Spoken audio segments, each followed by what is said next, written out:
Hello, everyone, and welcome to my first episode of Witch of the Gathering. My name is Dana, and I've been a witch since I was roughly 14 years old. There was a good period of time that I fell out of my craft due to some personal reasons, but in the past 7-8 years, maybe even 9, I've decided to delve back in and really embrace it and let it become as much a part of me as my hair. Now, I cannot tell you guys how many times I have tried to script this first episode, and even really the trailer, I guess, the first little short one that I did, and they just seemed to come off as insincere, and that's not what I want. I want this podcast to be kind of like talking to a friend or something like that. I don't want to be very, I guess, professional or formal or something like that. I really just want this to be a place where I can relearn stuff that I may have forgotten or even learn new things. And for other people who are either just dabbling or who have been here or who just want to make a new friend. That's what I want this podcast to be. And I'm hoping that you will be more than welcome and willing to join me on this journey. So yeah, these episodes are going to be freelance, no script except for the notes that I've taken for each episode. And it's funny that I talk about not writing a script or anything like this, because the subject of today's episode is going to be blue lace agate, applesauce, and whatever, agate, agate. Yeah, that sounds about right. But before I start that, I would like to ask all of you a very, very important question. What are you drinking right now?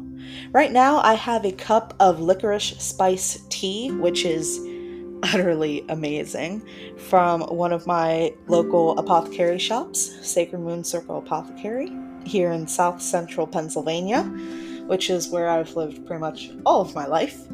And this tea is delicious. It has orange peels and cardamom and licorice, of course, and anise, and is just so good. I have been drinking it here for quite some time as I've compiled my notes and everything. And yeah, tell me what you're drinking, what you're enjoying right now. If you're enjoying anything, tell me if you even have a snack, because I love snacks. But let's get into it already. So, blue lace agate. First, let's start off with, what are crystals exactly? Like, seriously, what are crystals? Are they rocks? Are they just minerals? Are they stones? What are they?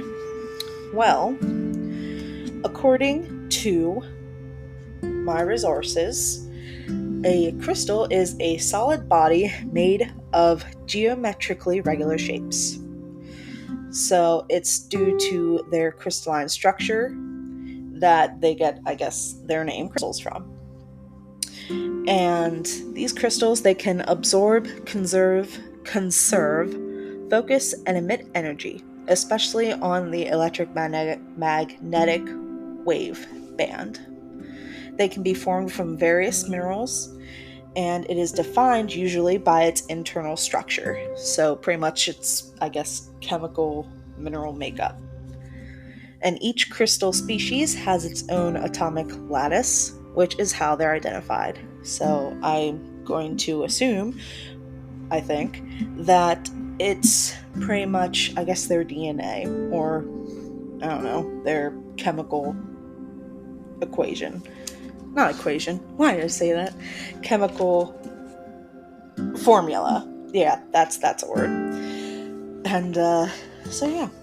And the forms that crystals can be built from are triangles, squares, rectangles, hexagons, rhomboids, parallelograms, or trapeziums. Oof, that was a mouthful. You know, I'm a Gemini sun, and you'd think that this would be quite easy for me and I wouldn't be nervous talking to you guys about this, but, well, kind of nervous, but that's okay. I think my first couple of episodes going to be like this, but I should be getting more comfortable the more that we do this. Alrighty, so now that we kind of have a foundation for what crystals in and of themselves are, let's talk about blue lace agate. So first and foremost, it is a form of chalcedony, which in and of itself is a mineral of the quartz family. The mineral inclusions equate its lace effect, which is a wavy or lacy layer that can range in color from light blue to white or brown. So it kind of looks like a blue stone with doilies on it, if that makes any sense to anybody else. And that is a really weird and far out there comparison, but there you go. That's how we're going to do things here on this first episode. Cheers. Alrighty, let's continue. In its raw form, it looks rough but has waves of color, like one would kind of expect given the name lace agate. But when it's polished, it's smooth and more banded. It's commonly found in the United States of America, Mexico, Brazil, India, and Australia. For a little background history on it, it was used in ancient Rome as talismans and for their medical properties. As such, it is said to counteract serpent's venom when powdered and mixed in water, which that sounds like a waste of crystal and very unpleasant to drink, but It was also believed to cure insomnia and invoke pleasant dreams when being worn. During the medieval times, it was said to protect children from falling. Also, it was said to dissolve all fears, endow the wearer with strength, and bring courage. Now, as a Gemini, you would think, one, that I would love to talk, and I suppose considering that I'm doing this podcast, you're quite right. We're leaving all these bloopers in. And that I'd be okay with pronouncing stuff, but I can't pronounce anything worth lick. So, forgive me if I butcher this following name, but Girolamo Cardano, who was a Renaissance writer and philosopher, said blue lace agate helped him succeed in philosophical debates, tempering his moods and making him more considerate in his dealings, which I think is pretty awesome and very much appropriate. Now, it's said that this crystal is very good for healing the throat, like in, I guess, the medical or mundane, I suppose you could say.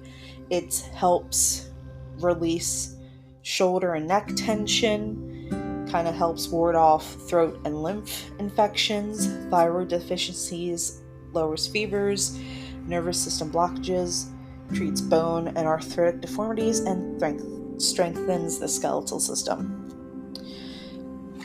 Usually by placing it on the throat somewhere, but it's also great to use in sound healing. Now, this crystal, blue lace agate, is said to be one of the top crystals for beginners. And, sorry, I don't know if y'all could hear my chair there, but it squeaked pretty badly. For the metaphysical, or what it's often used in witchcraft for, it promotes a sense of reality and pragmatic thinking, enhances discernment and discretion, particularly when deciding what thoughts to share or to keep to yourself. Blue lace agate, dang it, is often referred to as the stone of the diplomat because it inspires trustworthiness and loyalty in others. It's a healing stone with cool, calming, and soft energy that helps bring peace of mind, especially effective for activating and healing the throat chakra. It also aids in neutralizing anger, infection, inflammation, fever, and counteracts the repression and suppression of feelings that stem from fears of judgment and rejection. And it's said to do this by counteracting blocked self-expression. So if something is holding you back from speaking your truth or from standing up for yourself or something, this stone helps with that, but it does it in a way that's very calm and reassuring. It's not judgmental or anything like that. It's like a gentle guide. It's going to calm and soothe you so that whenever you need to make a stand for yourself, you can. And I got all of that information from 3 books. Yep, I went old school instead of just grabbing my phone. I got it from the Crystal Directory, 100 Crystals for Positive Manifestation by Sarah Bartlett. Also, Crystals for Beginners, a guide for enhancing your health, intuition, creativity, and using crystals and stones by Corrine Kenner. And last but not least, one of my personal favorites, The Crystal Bible, a definitive guide to crystals by Judy Hall.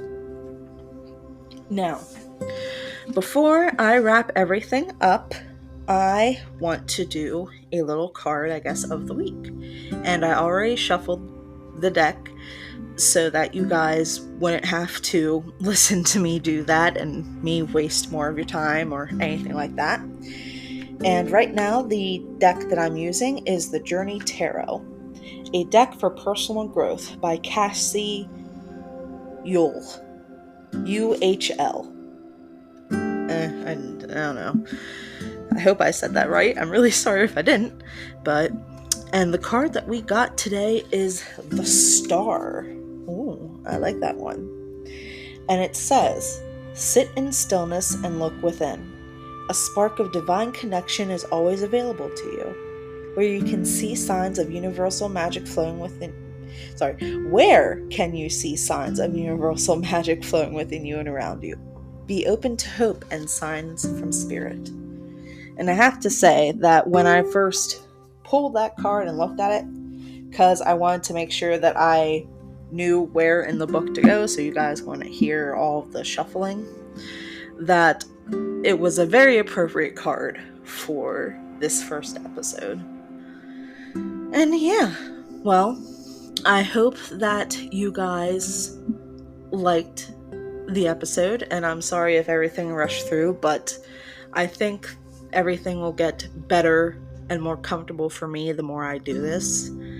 And if the notes seemed a bit short, I also apologize. But I didn't want to, I suppose, take up too much time. And I kind of wanted to get this started because I've been putting this podcast off for quite some time now. I was originally going to do a witchy podcast with one of my best friends, but I guess I got too impatient for that, and I just kind of started it on my own. So yeah, please let me know what you think. Give this a rating. I'll take anything that's above a 1. And yeah, I know that there are other amazing witchy podcasts out there, and if you even took the time to listen to 5 minutes of mine, I'm very grateful and very truly humbled by that. So yeah, I hope that you guys will come back next week. And speaking of next week, so how I decided what to talk about was I wrote down a whole bunch of topics and cut them up, and I put them in this little floral box that I have, and